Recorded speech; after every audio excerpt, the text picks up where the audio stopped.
வணக்கம் நண்பர்களே. நம்ம இப்போ வந்து குளியல் பொடி எப்படி செய்கிறது அப்படின்றத பற்றி தான் பார்க்க போகிறோம். இதற்கு முதலாக நம்ம எடுக்கிற பொருள் வந்து பாசிப்பயிறு, பச்சை பாசிப்பயிறு.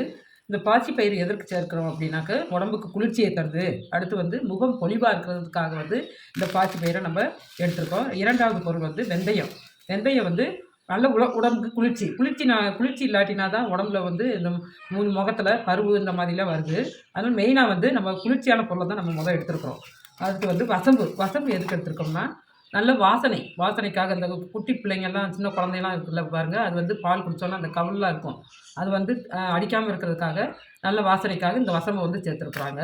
அடுத்து வந்து ஜாதிக்காய் அதே மாதிரி வாசனைக்காகவும் குளிர்ச்சிக்காகவும் சேர்த்துருக்குறோம். அடுத்து இந்த மஞ்சள் கிழங்கு, குளியல் பொடினா மஞ்சள் நிறம் கொஞ்ச நாள் இருக்கணும் அப்படின்றதுக்காக இந்த மஞ்சள் கிழங்கையும் இதோடு சேர்த்துருக்கோம். அடுத்து வந்து நம்ம எடுக்க போகிறது வந்து கஸ்தூரி மஞ்சள் வந்து நல்ல ஒரு மருத்துவ குணம் வாய்ந்த ஒரு பொருள் தான். இது வந்து முகத்துக்கு பொலிவை தரக்கூடிய ஒன்று. இதையும் நம்ம அதில் எடுத்துருக்குறோம்.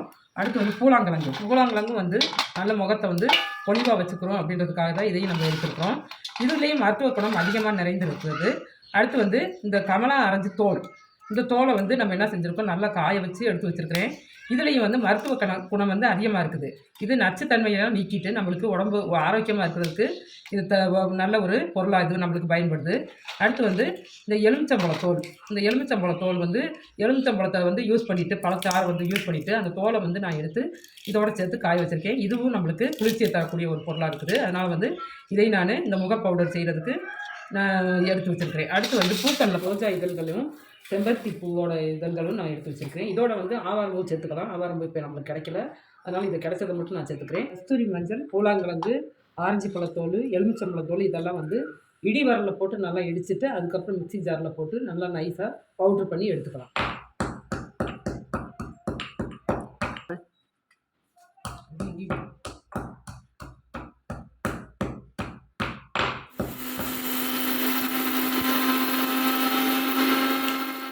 இந்த பொருட்களை பூரா இப்போ நான் மிக்சி ஜாரில் போட்டு அரைச்சி எடுத்து வச்சுட்டேன்.